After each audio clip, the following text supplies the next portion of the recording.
Hey guys, Lake Eufaula recap. I'm Andy Montgomery, Bass Pro Tour, Pro Angler, Major League Fishing. Our first event was held at Lake Eufaula, and I'm gonna kind of walk you through my thought process for basically the whole week, practice all the way until the Derby was over. When we got there, we knew the forecast was calling for a lot of rain. Our practice was supposed to be pretty much flooded out, and the lake was going to come up. This is Lake Eufaula is a lake that can get dirty. Parts of it can get really muddy. It can rise. Fortunately for me, I'd been there before in this situation, even though it like 11 or 12 years ago. So I'd fished 4 or 5 national tournaments on Lake Eufaula. Been a long time, 11 years, but I did have some history there. So practice, I just didn't put too much effort into it. I don't want to say effort. I didn't put too much, well, I guess it was effort. I knew it was going to change so much, and I knew how important figuring the fish out, that day was going to be. So I practiced maybe 6 hours for the entire event. I went out the first day before all the rains got there. Conditions was kind of normal. They'd been kind of stable. And I tried a few different things, and I actually fished a row of docks that I'd caught them on in the past that I knew was good, and I caught a 6 and a 4. And to me, I knew rising water is not good on docks, but falling water is. So it was best for me. All the places that you fish grass and stuff was going to get really muddy. So to me, my comfort zone, my wheelhouse is docks. So I felt like I could probably survive on docks and get to the knockout round to where the water was falling, and maybe make the championship round. So again, 6 hours in practice, that's it. But I did catch a 6 and a 4, and I had another one just crush the thunder cricket that I didn't set the hook on in very limited time of actually fishing docks. So I knew that was going to go south to start with, but it would be coming back to me, and I needed to survive that first day. Rolling into the competition, the first day I tried to crank a bridge with a KVD 1.5, which is something I catch them on pre-spawn all the time. I actually use the Bass Pro version. It's a Bass Pro exclusive. It comes in a black pack because it has a rattle in it. Chili Crawl is the color that I use a lot in the winter.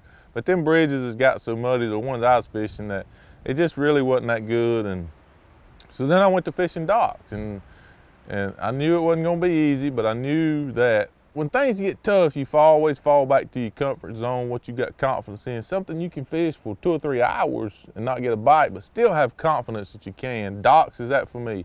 So that's what I went to doing. I went to fishing some docks, some main lake docks, and I caught a good fish early, and that got me rolling.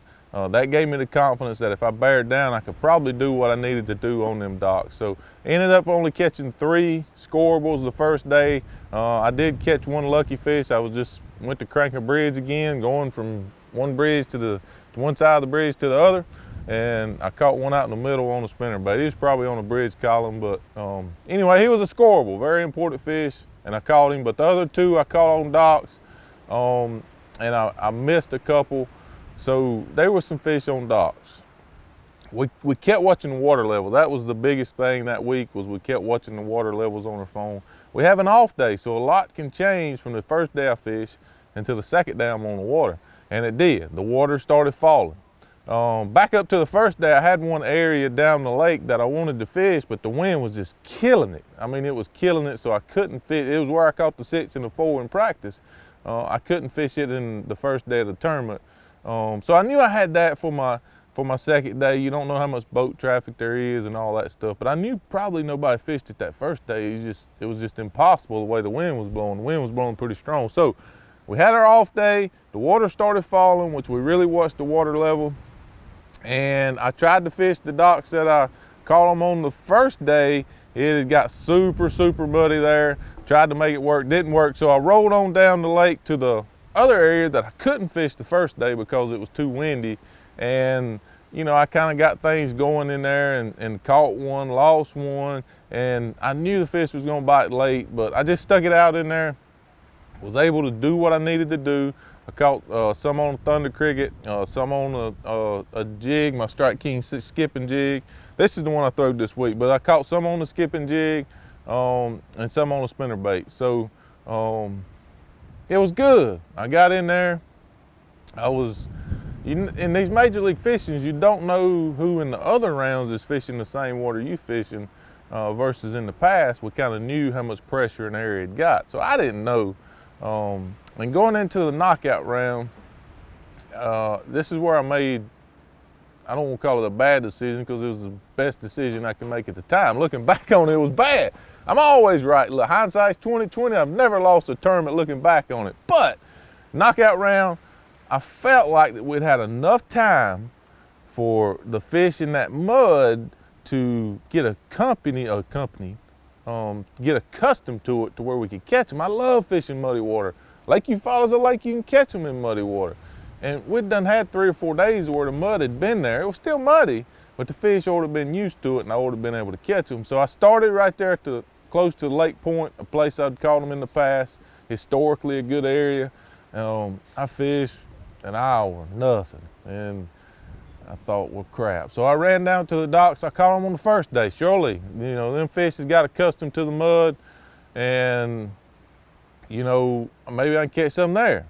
Didn't happen. I just could not catch them in that muddy water. So finally made it on down to the lake where I'd caught them the day before, and unbeknownst to me, there was a lot of anglers, a lot of pressure there. A lot of pressure in the area. There's some fish that done been caught, but I still got in the area and was able to catch, you know, a couple fish to at least get up there and get in contention. And the pressure really bothered me. It's just a ton of pressure. So I thought to myself, I got to find somewhere that's unpressured. And to me, that would have been the water that was unfishable a couple days before that had become fishable. I thought it had become fishable. The fish had got used to the muddy water. So I went back to fishing in some of that muddy water, wasted another 2 hours. And with an hour to go, I went back down there to, it was actually Petula Creek, I think is the name of it. But it was getting a ton of pressure, a lot of boats in there. I didn't have no choice. I went back down there and I made a little run. And I got within an ounce of the cut, you know, and just needed one more bite to make it. But, you know, hindsight's 20/20. Like I said, if I'd have spent my whole time down there, there's no doubt I would have made the championship. I couldn't have won. There's no way I could have caught what Wheeler caught fishing docks. But if I could have just got in the championship, I'm pretty confident I would have, you know, finished in the top 5, 4, something like that. You know, 3, 4, 5, something like that. So that's disappointing, but I've done really good in these events trying to fish water that I knew was unfishable in the previous days, if that makes sense. Whether the wind blowed in there, it got muddy, maybe settled out, and just places I know that hadn't got a lot of pressure all week, going in there later in the week and fishing has been good for me. It just did not work out this time. Still don't know why they didn't bite in that mud. They should have. But again, hindsight's 20/20. If I'd have just got down there and stayed in that area, no doubt I would have made it. But I didn't. Ended up 13th. Still a great start to the BPT season, Major League Fishing season. It was a good start. So for me this week, it was 3 baits. It was the Strike King Thunder Cricket, which is right here, mainly the white and chartreuse. I mean, this is one of the, I say original, I mean, this is original Thunder Crickets that, you know, I put a skirt on way back in the day. This might have been the one I was actually throwing at Conroe when I caught the 9-pounder, but anyway, it's just a white and chartreuse.